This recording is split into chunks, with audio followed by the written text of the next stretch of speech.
artigo base para a sessão de hoje, ele é uma revisão atualizada de 2026 sobre o diagnóstico, prognóstico e tratamento. Essa revisão foi escrita pelo Maurier Guedes, da Mayo Clinic, e ele reúne várias atualidades a respeito desses conceitos. Então, como objetivo da minha aula, a gente vai passear um pouco ali sobre a fisiopatologia da amiloidose, entender quando que eu suspeito dessa síndrome clínica, discutir o diagnóstico moderno, revisar o estadiamento prognóstico, discutir o tratamento atual, inclusive trazendo as novas terapias emergentes. E aí a gente se questiona, né, o que é amiloidose. Na verdade, as amiloidoses sistêmicas, elas são doenças de etiologias diversas, que ela envolve a síntese e a deposição extracelular de proteínas mal dobradas em vários órgãos, gerando um dano resultante. Entre as diferentes amiloidoses, a amiloidose de cadeia leve, que é a ALE, antes que era conhecida como amiloidose primária, ela está entre as formas mais comuns e mais graves. Ela é caracterizada por uma população clonal de células secretoras de imunoglobulina que produz uma cadeia leve monoclonal do tipo capa ou lambda. O que acontece? Geralmente, essa população clonal, ela pode ser de plasmócitos, mas não obstante, ela está relacionada a uma população B clonal, então ela pode vir associada a LLC, a macroglobulinemia, a linfomas não linfoplasmacíticos, que são aqueles linfomas B indolentes, um linfoma folicular, um linfoma de zona marginal, né? Então, eles vão começar a produzir essas imunoglobulinas, que vão sofrer um misfolding. Na verdade, elas sofrem um dobramento, formando uma estrutura beta-preguiada, que vão fazer com que elas comecem a se depositar nos órgãos, sendo os órgãos mais acometidos, né, o coração, o rim, o sistema nervoso periférico, autonômico, né, gerando as desautonomias, o fígado e o trato gastrointestinal. Então, como é que vai acontecer essa fisiopatologia? Geralmente, toda proteína recém-produzida, ela assume uma conformação tridimensional correta para funcionar, que é aquela estrutura em alfa-F. Na amiloidose, o que acontece? O plasmócito, né, a célula clonal, né, ela vai gerar proteína, né, sofre um erro, a cadeia leve monoclonal produzida nesse plasmócito, ela sofre um erro nesse dobramento e ele vai perder a sua conformação normal. Então, ele vai começar a expor as suas áreas hidrofóbicas, que são instáveis. Essas áreas hidrofóbicas, elas começam a aderir várias outras proteínas e formam oligômeros. E depois, esses oligômeros, eles se transformam em fibrilas amiloides. Essas fibrilas, elas são altamente insolúveis, são resistentes à proteólise e elas vão se depositando nos órgãos. E existem algumas cadeias leves monoclonais, principalmente a lambda, que possuem uma certa instabilidade estrutural. Então, elas dobram, se redobram, se desenrolam e formam essa estrutura beta-preguiada. E essa estrutura beta-preguiada é que vai dar para a gente, na coloração vermelha do Congo, aquela birrefringência verde-maçã. Então, aí o problema não vai ser só a quantidade de proteína, né? É a cadeia leve que está envolvida, que também são cadeias diretamente tóxicas, instáveis e amiloidogênicas. Então, a gente tem esses dois mecanismos, né? Que é o mecanismo da deposição fibrilar, que elas formam essas fibrilas, esses oligômeros, gerando a disfunção estrutural dos órgãos, né? Pelas fibrilas amiloides, e a toxicidade direta da cadeia leve, que afeta principalmente o coração. Então, pequena carga tumoral já pode ocasionar uma falência orgânica grave. E a profundidade da resposta hematológica, né, ou parar essa produção, vai estar correlacionada com a resposta orgânica. Em relação à epidemiologia, a incidência é em torno de 10 a 16 casos por milhão por ano, com idade média de diagnóstico entre 70 e 76 anos. E apesar da gente ter avanço terapêutico, aproximadamente 39% dos pacientes eles ainda chegam em estágios cardíacos avançados. Então, houve uma melhora significativa na sobrevida nas últimas décadas. Quando eu comparo lá a década de 1980 para a década de 2010, houve um aumento de 15 para 48% na sobrevida desses pacientes. Então, a melhora da sobrevida ocorreu porque a gente está conseguindo reconhecer melhor, reconhecer mais cedo, e aí a gente consegue ter uma resposta mais precoce, mais profunda. Mas ainda, né, tendo em vista que alguns pacientes já chegam no estágio orgânico mais avançado, principalmente cardíaco, a gente ainda tem uma mortalidade precoce.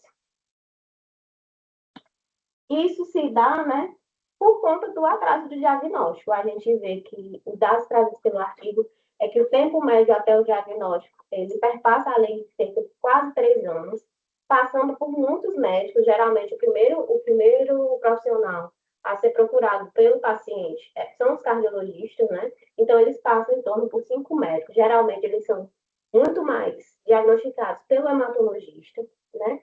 Isso gera, como consequência, uma maior mortalidade precoce, um diagnóstico já no estado tardio avançado, com uma menor elegibilidade terapêutica. A gente tem que ter em mente até quando a gente está acompanhando os pacientes com a gabapentia monoclonal significada indeterminada. Muitas vezes a gente afunila muito a visão em estar rastreando ali os critérios para CREB. E aí, a gente monitorizar um paciente com MGUS sem considerar a possibilidade do desenvolvimento de amiloidose de cadeia leve, continua sendo um grande erro diagnóstico.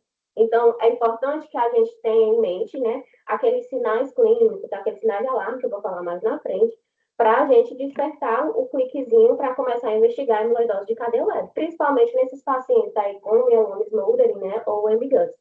E aí, nessa dificuldade, às vezes, aparece um paciente com uma IC de fração de ejeção preservada, uma cardiomiopatia com hipertrofia, e ele sendo atribuído a outras causas, por exemplo, causas relacionadas à questão hipertensiva, à questão de idade, ou quando aparece uma neuropatia em pacientes com MGUS, geralmente o pessoal puxa mais para o lado da parte neurológica, né, da polineuropatia crônica desmobilizante, inflamatória, né?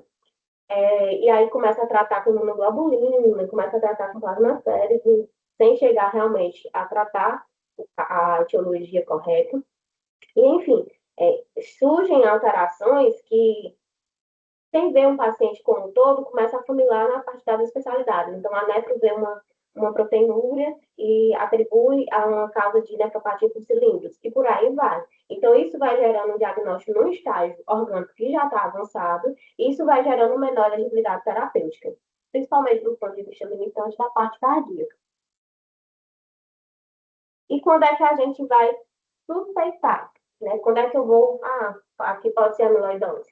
Então, quando eu pego um paciente que tem uma insuficiência cardíaca de fração de ejeção preservada, inexplicada, não tem outra causa. Então, geralmente, são aqueles pacientes que eu tenho uma fração de ejeção normal, o contorno do tamanho do coração também vai ser normal, e eu vou ter ali um espessamento ventricular, que muitas vezes ele vai ser interpretado como hipertrofia e não como infiltração de doença. Então, se eu tiver uma hipertrofia ventricular também sem hipertensão importante, também deve ser considerada hipótese da amiloidose.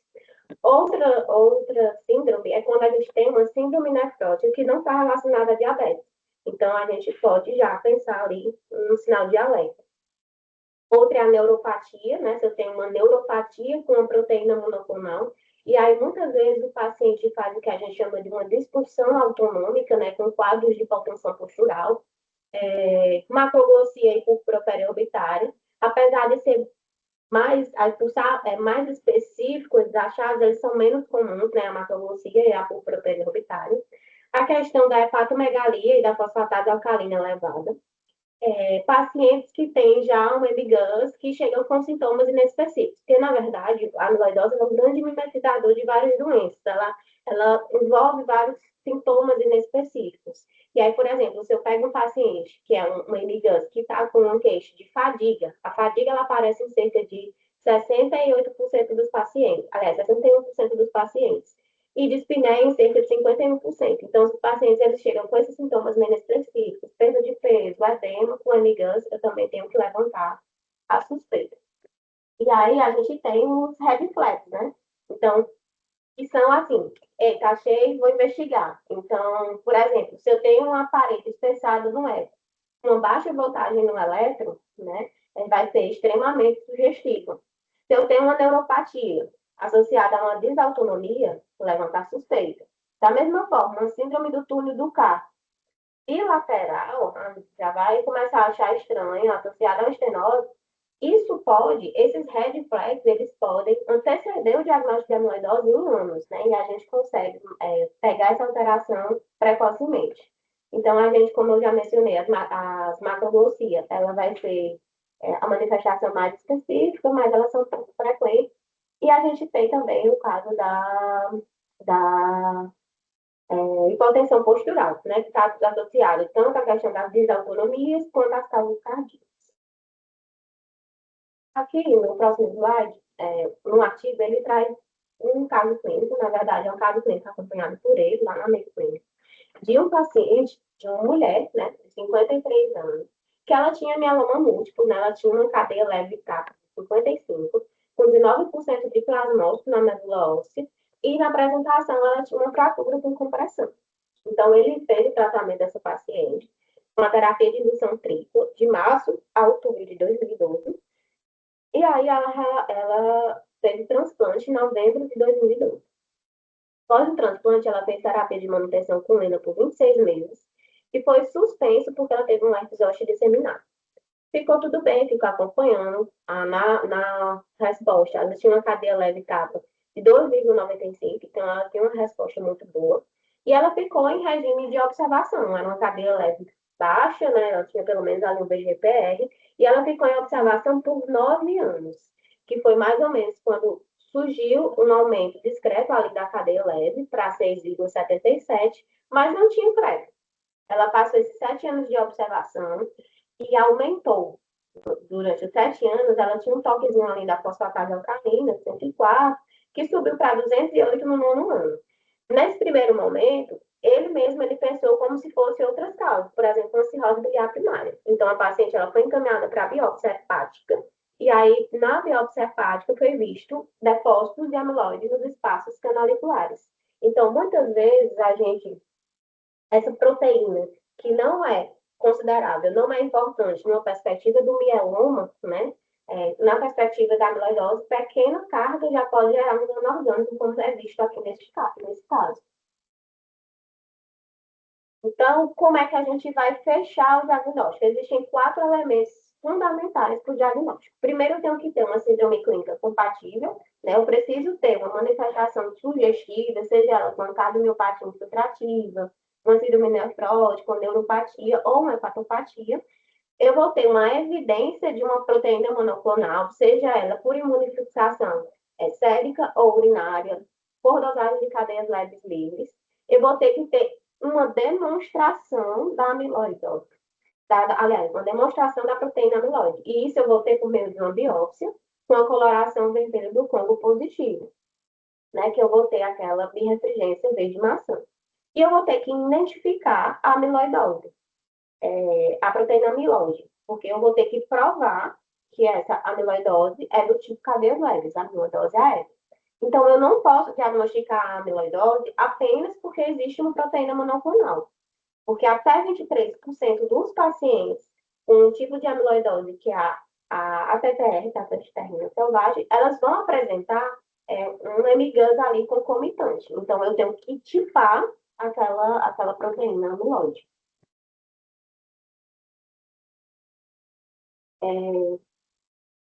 E aí, como é que a gente vai fazer a avaliação laboratorial, né? A gente vai, após a gente confirmar a presença da amiloide, com a biópsia, com a coloração vermelha do Congo, a gente tem que definir a extensão da doença e estabelecer os biomarcadores, tanto para prognóstico como para estadiamento.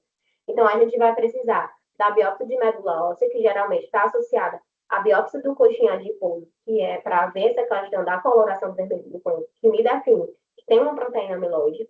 Eu vou precisar de um ecoconstrema longitudinal global, de um freelite, né, da dosagem de cadeias leves livres, capa e lambda, aí uma fixação, né, sérica urinária, eu vou precisar de uma proteinura de 24 horas. E aqui ele reforça, ele deixa o papel bem estabelecido da proteinura de 24 horas, que é extremamente importante. Eu vou ter os marcadores cardíacos, que aí entra o NT, ProBNP, o BNP, a troponina. E eu vou ter a dosagem da parte da bioquímica, né? Com a creatinina, o hemograma, uma fosfatase alcalina. Então, esse trilage aqui, ele vai ser bem importante porque ele vai nos definir o clone, né? A resposta, e elas são obrigatórias. Então, na amiloidose, a gente tem que entender que não existe o conceito da amiloidose por cadeias leves que não são secretoras. Enquanto no mieloma a gente tem o mieloma não secretor, aqui a gente não tem esse conceito.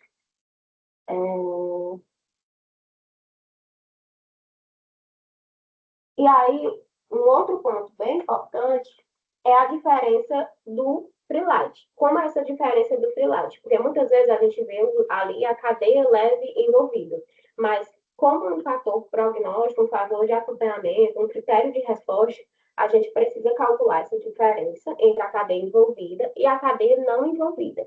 E mais lá na frente a gente vai ver que não é a normalização, às vezes, a gente não almeja tanto a normalização desse trilage. A gente almeja uma resposta desse parâmetro, que é a diferença da cadeia envolvida sobre a não envolvida, menos a não envolvida.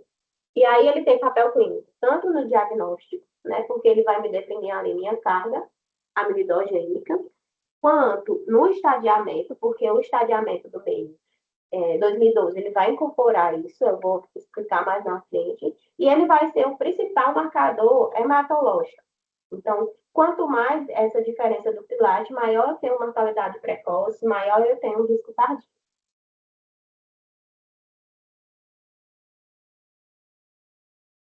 Em relação à biópsia,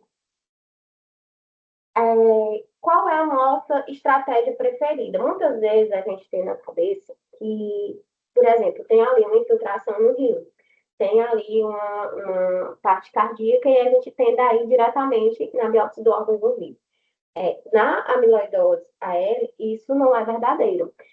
O que acontece é que nossa estratégia preferida sempre vai ser a gente fazer a biópsia do coxim adiposo, que é o aspirado da gordura abdominal, associada a uma biópsia de medula óssea. Eles têm uma sensibilidade combinada em torno de 85%, com especificidade ali girando em torno dos 100%. Aí a gente fica questionando, e por que não logo? É numa tentativa de evitar complicações relacionadas à biópsia. Por quê? A maioria dos pacientes, eles podem ter um maior risco de sangramento, principalmente quando a gente faz uma biópsia renal. Então, e ela, geralmente, 85% dos casos não vai ser necessário esse biopsiar. A gente vai chegar por meio dessa estratégia aí do coxinha de polvo com a biópsia de medula óssea. Essa parte do sangramento muitas vezes está associada porque muitos pacientes com amiloidose podem desenvolver deficiência de fator 10 associado. Né? Outra estratégia que também pode ser adotada naqueles centros em que se há uma dificuldade em fazer essa biópsia do coxinha de polvo, ou naqueles pacientes que estão usando anticoagulante, é a gente fazer a biópsia da glândula salival, ou a biópsia do lábio, que tem em torno ali de 68,4%. Mas aí você pode se questionar, né? Ah, mas eu tenho uma alta suspeita que seja amiloidose.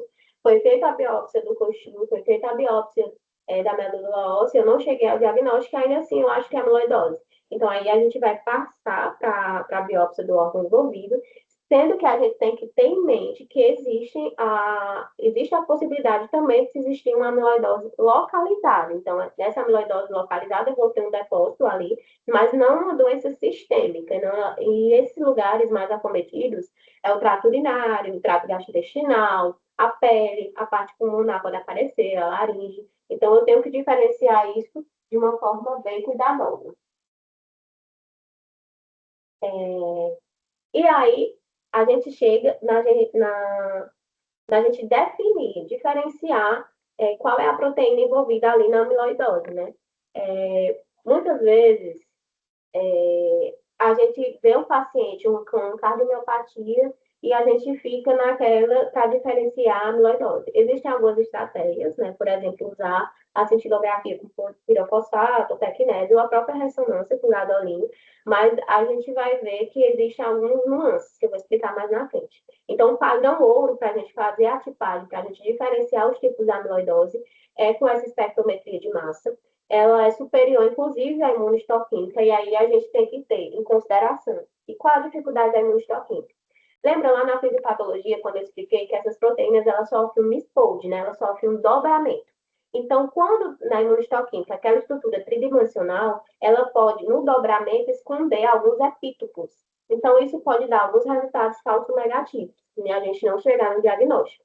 Já na espectrometria de massa, o que acontece? Eu vou fazer um corte a laser da parte específica do órgão que está só daquela parte que está acometida, corada com o vermelho do fundo positivo.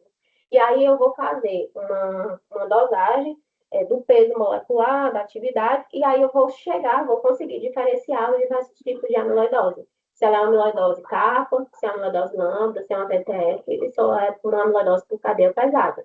E a gente tem que ter em mente que um paciente que tem uma cardiopatia com uma proteína monoclonal, isso não quer dizer automaticamente que eu tenho uma amiloidose por cadeias leves, né? A gente tem alguns pacientes que têm MGANS, né, como eu já expliquei, cerca de 23% dos pacientes com MGANS, eles podem ter a amiloidose por transtiterrina, né, a TTR. E aí a gente tem que diferenciar essa amiloidose da cadeias leves vezes a transtiterrina. O que é que acontece? Geralmente a gente tem um pico monoclonal na amiloidose por cadeias leves, e na transtiterrina a gente pode coexistir, né, como esses achados que eu expliquei do MGANS. Geralmente, na amiloidose por cadeias leves, a gente vai ter uma progressão mais rápida, enquanto na transtiterrina mais lenta. A gente vai ter um valor de NT, proBNP, muito mais elevado na amiloidose por cadeia leve. E essa cintilografia pelo pirofosfato, na transtiterrina, ela vai ser positiva. Isso é importante a gente diferenciar, porque vai diferenciar no tratamento. Imagina, a gente pegar um paciente que já tem um certo grau de acometimento cardíaco, fazer quimioterapia e se deparar no fim das contas com uma transtiterrina. Imagina o grau de dano que a gente está ofertando para esse paciente. Então, assim, isso diverge muito na parte do tratamento, né? Na amiloidose cadeia leve vai ser a quimioterapia e na transtiterrina os estabilizadores, que aí, por exemplo, o tafamida. Mas o que é que acontece? Às vezes, na amiloidose por cadeia leve, a gente pode ter, inclusive, uma cintilografia com pirofosfato positivo. Então, eu tenho ali um pico monoclonal, eu tenho um pirofosfato positivo, consequentemente eu vou ter que ir para a espectrometria de massa para fechar o diagnóstico. Mas, por exemplo, se eu tiver um paciente que tem acometimento cardíaco, eu não tenho pico monoclonal e eu tenho uma cintilografia com pirofosfato positivo, eu posso fechar o diagnóstico de transtiterrina. E aí eu trouxe uma imagem dessa cintilografia com a transtiterrina, que ela geralmente brilha, né? Nessas calcificações desses depósitos, né? Ela tem uma captação intensa na transtiterrina, cerca de 2 a 3 cruzes. E se eu tenho a ausência dessa proteína monoclonal, eu posso confirmar a TTR. E, como eu já tinha explicado, a ausência ou a baixa captação, ela pode sugerir as cadeias leves, mas podem existir os falsos positivos se houver captação e a gamopatia, e tiver a captação e a gamopatia, eu tenho que ir obrigatoriamente para a biópsia, fazer espectrometria de massa e por aí vai. Aqui eu trouxe um fluxograma sobre o diagnóstico. Né? Então, como é que a gente vai, aqui está amarrando toda a parte do diagnóstico, né? A gente tem um paciente com uma suspeita clínica de amiloidose, por meio da história do exame físico. E a gente vai submeter o paciente a alguns exames laboratoriais, né? Que é a imunofixação sérica e a imunofixação urinária na proteína, na urina de 24 horas. E a gente também vai fazer uma dosagem de cadeias leves livres.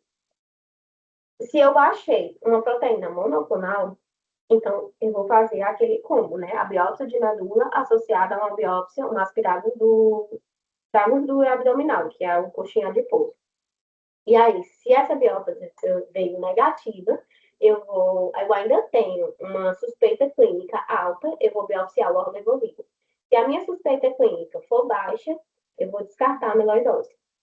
Caso essa biópsia com coxinha adiposo for positivo para amiloidose, eu vou ter que tipar o tipo de amiloidose e diferenciar E se for até fazer o sequenciamento genético também para diferenciar lá da parte familiar.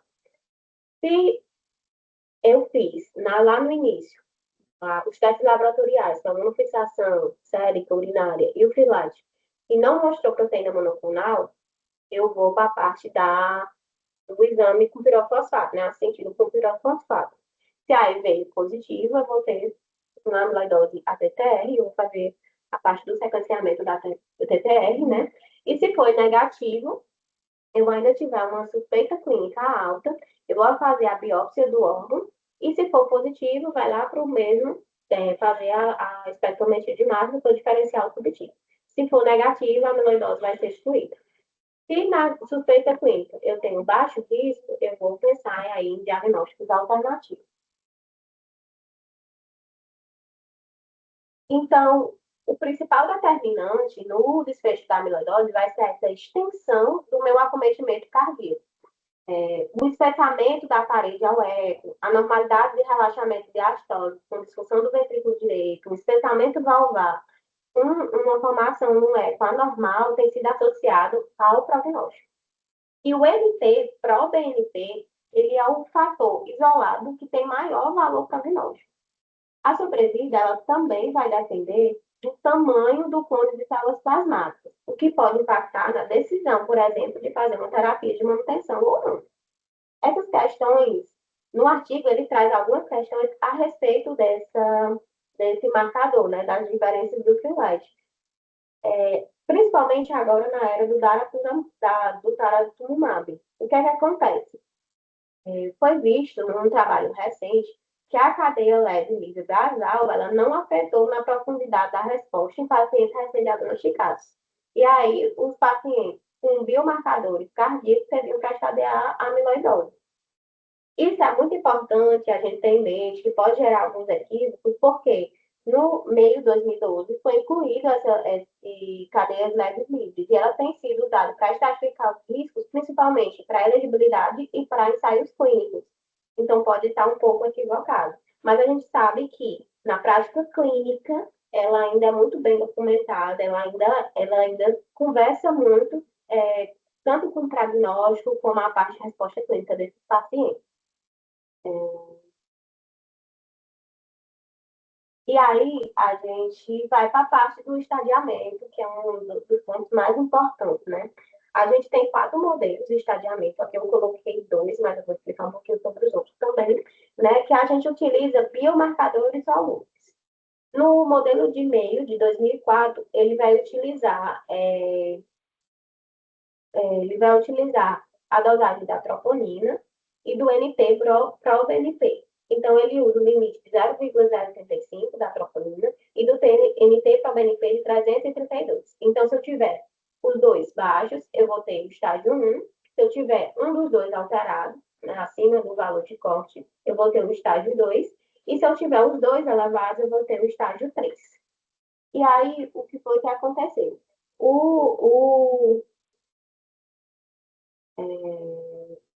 Em 2015, né, o grupo europeu ele propôs uma modificação para esse estadiamento, em que ele subdividiu esse estágio 3 em estágio A e B. E ele utilizou um novo ponto de corte, que foi ali o valor de 8.500.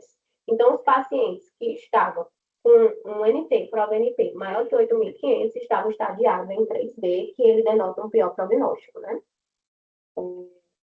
Já o modelo de meio de 2012, ele foi revisado, e aí nesse conceito ele foi introduzido a diferença do FILAT, né? E ele foi um marcador adicional na doença. Então, o ponto foi atribuído para cada, né? O valor da troponina que eles consideraram foi 0,025, o NT-proBNP com 1.800 e esse FILAT maior ou igual a 18. E aí ele atribuiu um ponto para cada, e aí foi estagiado em 4 estágios, de acordo com essa pontuação de 0 a 3.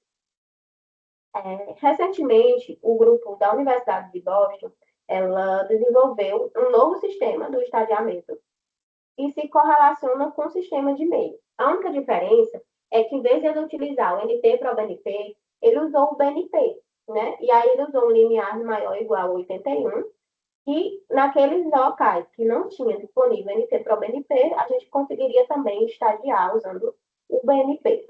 E aí ele também sugere que valores de BNP maior que 700, a gente consegue subdividir em estágio 2A e 2B, sendo maior que 700 o estágio, aliás, em 3A e 3B, e maior que 700 a gente consegue estadiar em 3B.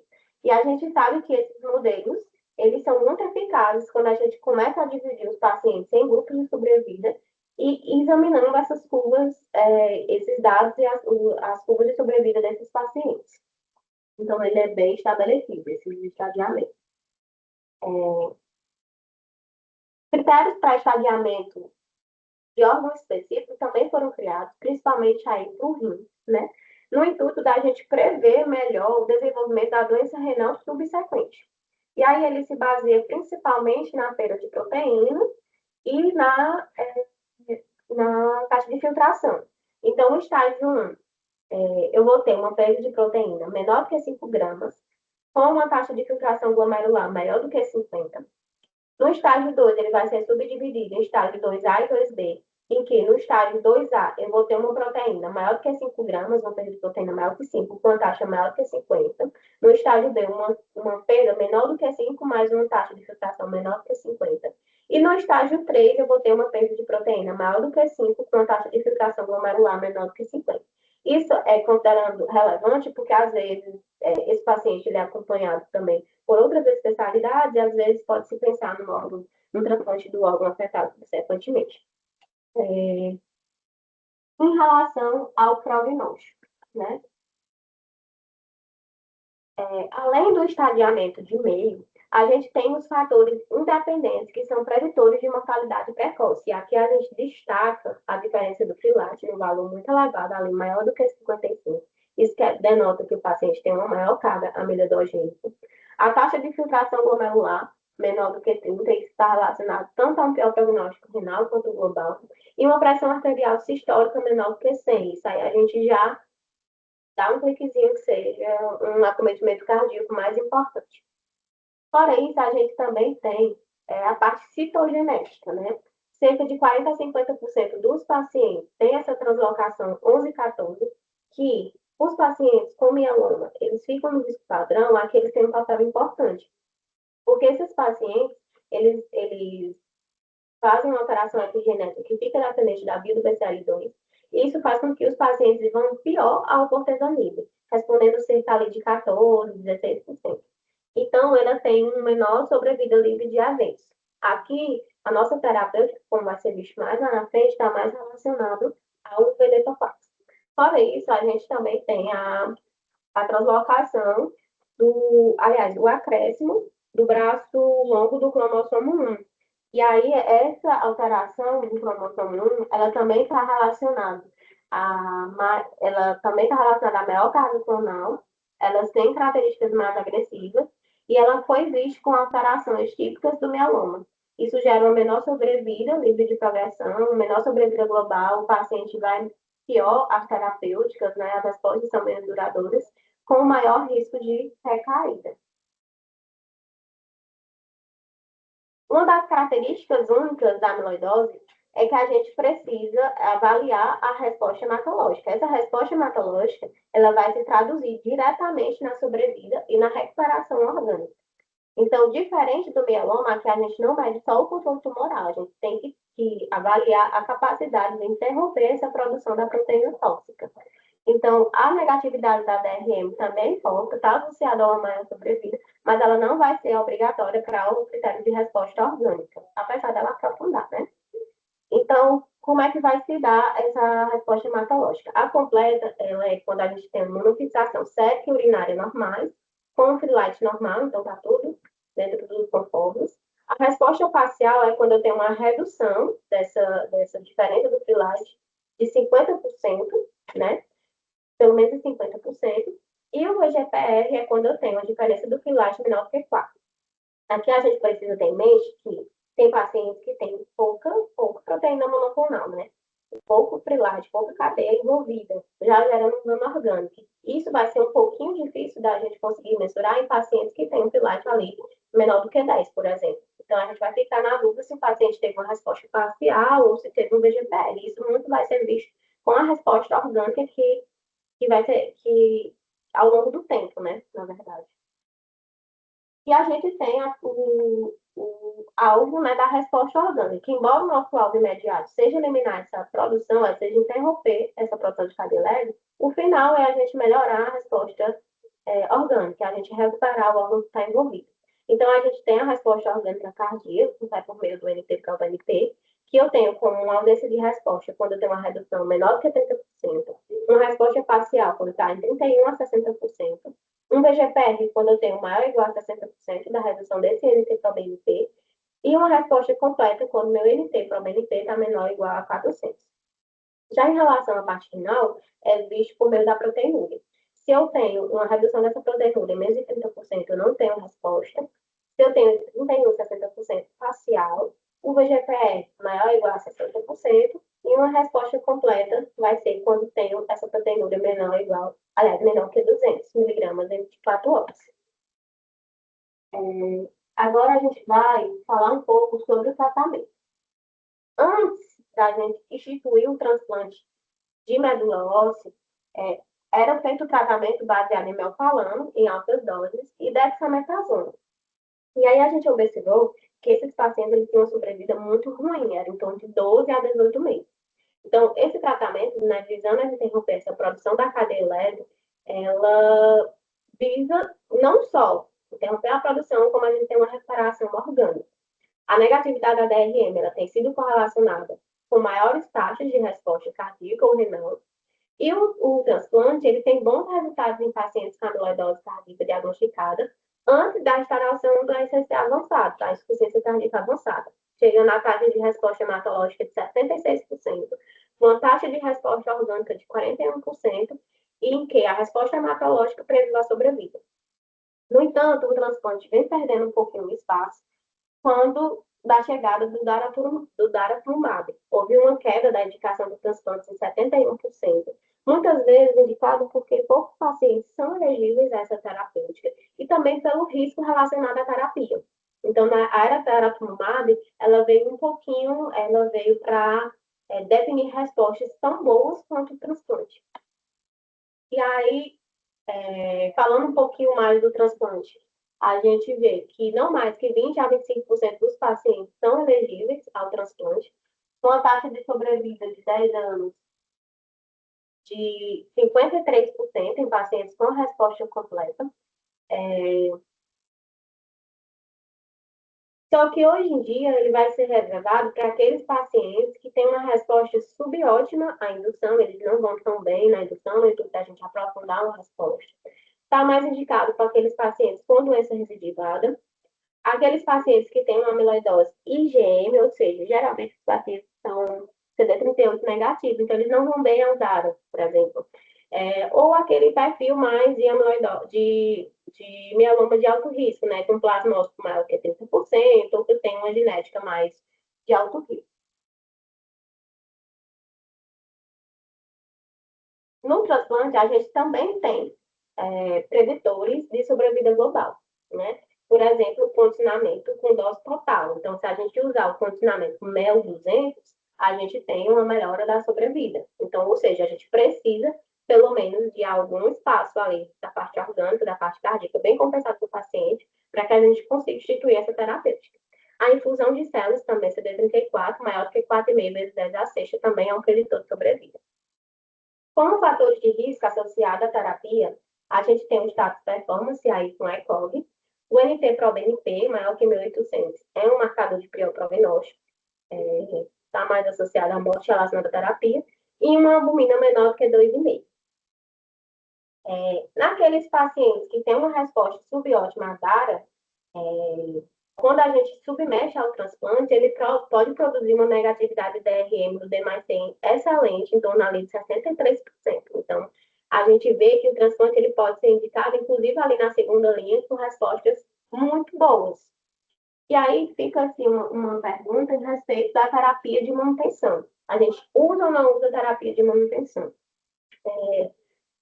Não existe um estudo que demonstre benefício dessa terapia de manutenção, mas naqueles pacientes que eu tenho uma porcentagem de plasmócito maior que 30%, que tem um perfil mais de marcador de alto risco, aquele fenótipo mais de mieloma, né, é de bom tom a gente fazer uma terapia de manutenção, né, visando aumentar a sobrevida. Então, em relação aos agentes convencionais, né, a gente tem os imunomoduladores, né, a lenalidomida e a pomalidomida, e aí a gente tem que ter em mente que a lenalidomida, ele apresenta importantes limitações na amiloidose por cadeias leves, porque ele tem problemas relacionados à toxicidade renal, ele pode levar o NT para o BNP, e ele tem uma pior tolerabilidade cardíaca. Então, a lenalidomida, ela tem um papel ali, é uma terapia legítima de segunda linha, e a gente tem que ter muito cautela, a gente tem que acompanhar de perto essa parte cardíaca, a gente tem que acompanhar esse NT para o BNP. Em relação à pomalidomida, ela vai ser bem mais tolerada, mas ela também tem seu papel apenas mais bem estabelecido nos pacientes recaídos refratários. Então, por que a gente não pode usar a poma na primeira linha? Porque, na verdade, ela tem resultados, mas são inferiores ao bortezomib e ao daratumumab, né? Ele chega a uma resposta ali de 62% de VGPR. Quanto aos inibidores de proteação, né? Antes do daratumumab, o bortezomib era o agente mais ativo para a amiloidose de cadeia leve. Ele obtinha uma resposta rápida, com uma boa atividade cardíaca, ali em torno de 29%, e com alta taxa de VGPR, em torno de 71%. E aí, tinha como se utilizava aquele esquema triplo, né? Bortezomib, ciclofosfamida e dexa. Alguns pacientes não tinham boa tolerabilidade pela questão orgânica, e a gente foi observar que, na verdade, a ciclofosfamida ela poderia ser tirada do esquema e aí esses pacientes mais frágeis, no intuito da gente reduzir os efeitos colaterais. Os outros inibidores de proteassoma, como o carfilzomib e o iptazomib, também foram estudados. O carfilzomib, ele tem aquela limitação em relação à cariotoxicidade, mas ele pode ser utilizado também com cautela. Geralmente, ele nunca é na dose igual ao do mieloma, os pacientes eles toleram no máximo a dose de 45 miligramas metro quadrado no mês por semana, mas também ele não vai ser logo de primeira linha ali. A terapia com ixazomib, ciclofosfamida e Atex nos pacientes recém-diagnosticados, eles atingiram uma resposta de VGPR de 57% e uma resposta cardíaca em torno de 22%. E aí a gente vai expor aqui a questão do venetoclax. Qual é o melhor cenário, né? A gente vai pensar no venetoclax com uma taxa de resposta global em torno de 80%, naquele paciente que apresenta a translocação nos 14, né? A gente sabe que o venetoclax é um inibidor do BCL2, então ele vai atuar aí nessa via que está associada a essa translocação, gerando respostas profundas, e ela é uma excelente opção na recaída. E aqui a gente chega no ponto ápice da aula, né? Que é essa questão do daratumumab, a era daratumumab, que veio por meio desse estudo Andrômeda, né? Que ele mudou esse tratamento, ele estabeleceu o DARA, ciclofosfamida, bortezomib e dexa como padrão da primeira linha. Esse estudo ele foi feito em segmento de seis meses com pacientes que foram randomizados em 2 braços. Um do braço fazendo DARA, subcutâneo em dose fixa, com a dose padrão do BCD, e uma manutenção adicional de DARA por 18 meses. E ele mostrou uma impressionante resposta completa de 59% versus 19% do braço BCD. Então, ela também demonstrou uma resposta cardíaca maior, superior, de 57% versus 28%, uma resposta renal 57% versus 27%, e uma resposta mais rápida. Além de ter uma resposta muito boa, a resposta acontecia ali em torno de 2 meses. Então, a gente também tem que ver que nesse estudo foram excluídos, na verdade, a maioria dos estudos, eles excluem os pacientes que têm maior pior perfil, por exemplo, com NT-proBNP maior que 8.500, mas aí, mais na frente, foi feito como se fosse uma suplementação do estudo, outros estudos em cima do Andrômeda, que viram que nesses pacientes, o daratumumab também vai muito bem, com a taxa de resposta global ali em torno de 100%, com a VGPR em torno de 90%, com a resposta cardíaca também muito boa, em torno de 56%. Então, o DAR, ele não só aumenta a resposta, ele causa respostas mais profundas, mais rápidas, e ele também vai ser capaz de modificar aquela evolução do órgão. Então, apesar do enorme avanço proporcionado pela DAR, ciclofosfamida, bortezomib e dexa, Muitos pacientes ainda recaem ou apresentam resposta orgânica não muito boa, insuficiente. Então, o foco atual das novas terapias é desenvolver cada vez mais medidas para erradicar esses clones que são resistentes e remover esses depósitos amiloides que já existem. Então, a gente tem duas estratégias dessas novas terapias, que são de eliminar o plasmócito, e aí a gente tem a terapia contra o BCMA, os anti-BCMA, que aí a gente tem o belantamab, a gente tem os anticorpos biespecíficos, como o teclistamab, a gente tem a terapia do CAR-T. E a gente existe outra estratégia, que é a de remover a proteína amiloide. São outros estudos que vão ser falados mais na frente. Mas aqui a gente observa, por exemplo, que o teclistamab, ele chega a uma taxa de resposta global em torno de 100%, com VGPR ali muito boa, em torno de 71%, e é muito rápido, é cerca de 13 dias para a resposta com o teclistamab.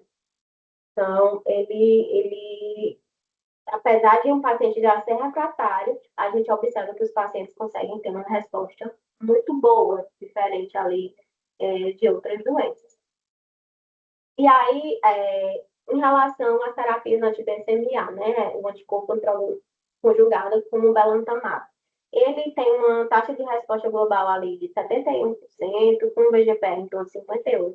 A gente sabe que a principal limitante é a ceratopatia, que está presente em 78%, mas ele consegue obter respostas profundas em pacientes muito, muito refratários.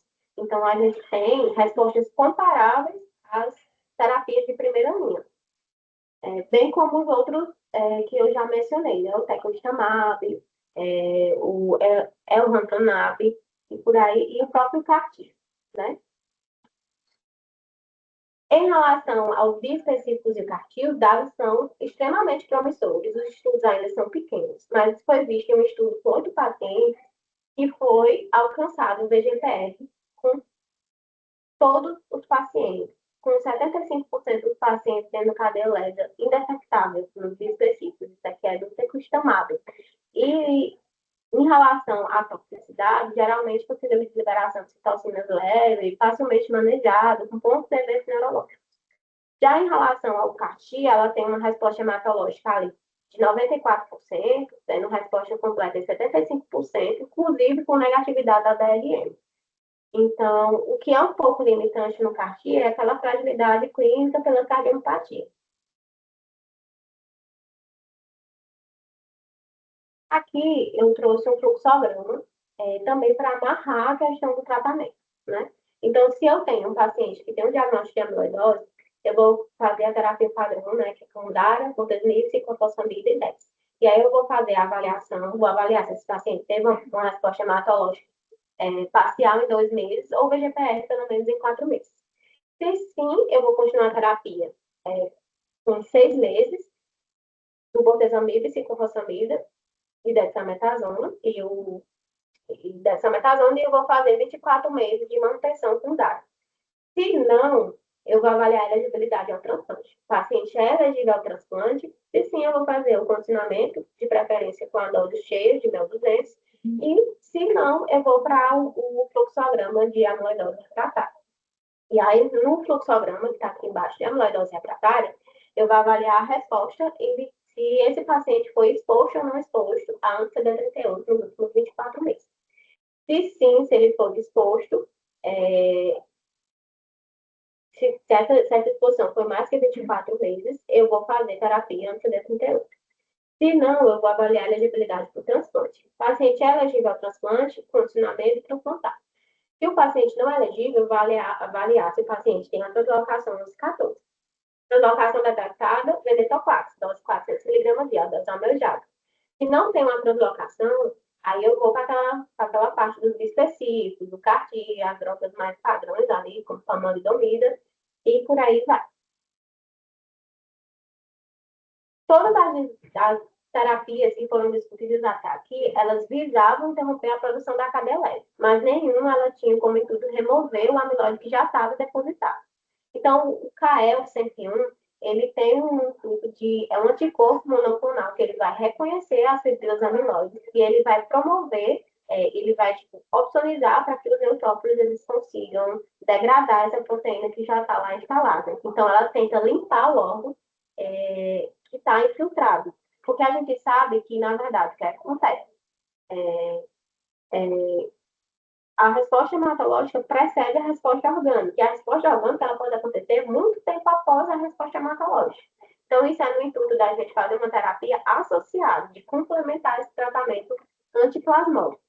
Então, os estudos eles estão mais avançados na parte dos pacientes com acometimento cardíaco, mas é um item promissor aí para o futuro. Então, aqui estão minhas mensagens finais, né? Que a gente tem que ter em mente que a amiloidose não é apenas um mieloma que tem um depósito da cadeia leve, né? Pequenas quantidades de proteína, elas podem causar um grande dano, pequenas quantidades do filate podem causar um grande dano. A diferença do filate, ela vai ser central no manejo, ela que vai me dar ajuda no estadiamento, ela que vai me guiar a resposta hematológica. A espectrometria de massa ela é o padrão ouro para a gente identificar o tipo dessa proteína. O diagnóstico precoce muda a sobrevida. Né? O coração é um dos principais fatores prognósticos, ele que vai me guiar. A resposta hematológica profunda salva os órgãos, então ela precede a resposta orgânica. Hoje em dia, DARA, ciclofosfamida, bortezomib e DEXA é o padrão atual do tratamento. E o futuro, a gente tem aí as terapias de BCMA, anti-BCMA, CAR-T específicos e esses anticorpos antifibrila. E é isso. Obrigada. Obrigado, Lindiane, pela apresentação, bastante extensa mas bem completa. Se você puder descompartilhar para a gente... Estava aqui pensando que a gente precisava de uma outra sessão só para discutir a sua apresentação. Mas, infelizmente, o tempo é pouco, né? Mas eu acho que você tocou em alguns pontos importantes. Talvez o principal é o diagnóstico. Então, acho que você mostrou aí vários aspectos, principalmente do ecocardiograma, né? Com essa questão da hipertrofia ventricular, sem aumento de fração de ejeção, sem hipertensão, a própria proteinúria nefrótica sem uma explicação, as neuropatias, os nossos consultórios e os nossos atendimentos ambulatoriais eles estão lotados de pessoas com gamopatia monoclonal e muitas vezes de significado indeterminado, né? Então, graças a Deus. Mas, de todo modo, a gente precisa de uma definição e de uma condução desses doentes. Um ponto que você tocou também é que na amiloidose por trânsito de retina, eventualmente pode ter uma gamopatia monoclonal não relacionada a essa amiloidose. Eu já tive um caso assim, e que na verdade tinha uma história familiar.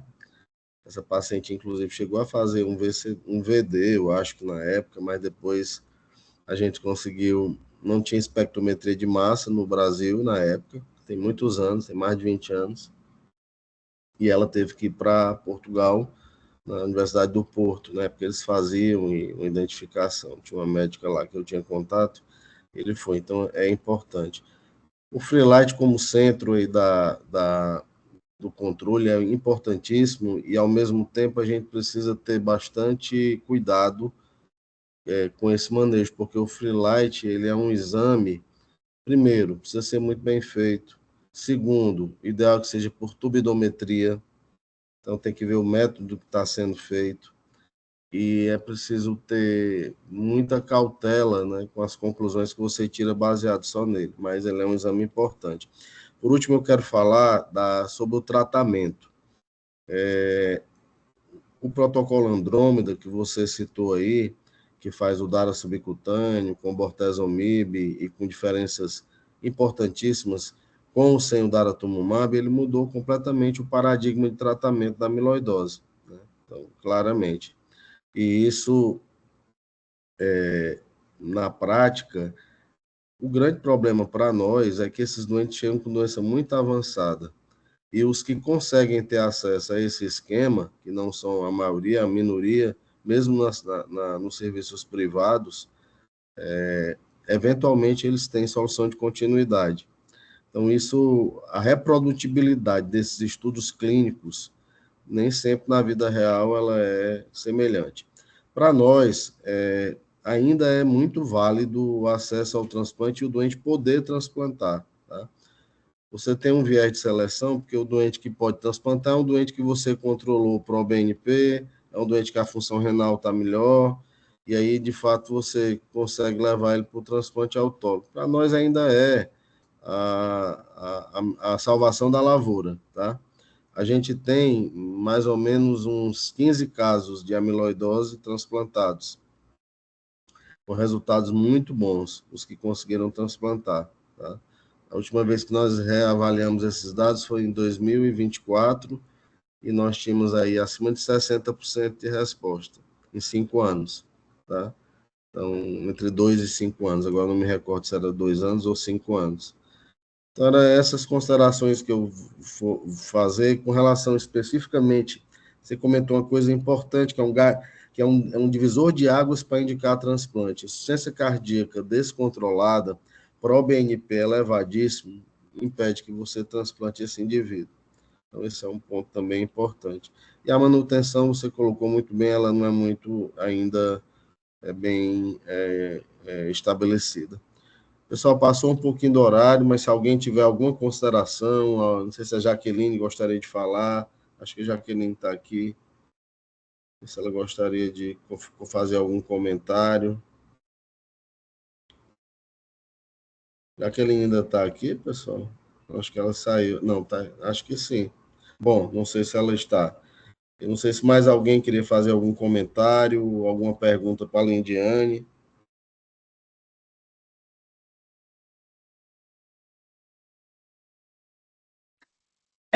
Fernando, Bom dia, doutora Helena. me permita só Por favor, por favor. parabenizar a Lindiane e essa questão do diagnóstico, eu achei muito boa, toda essa explicação dela.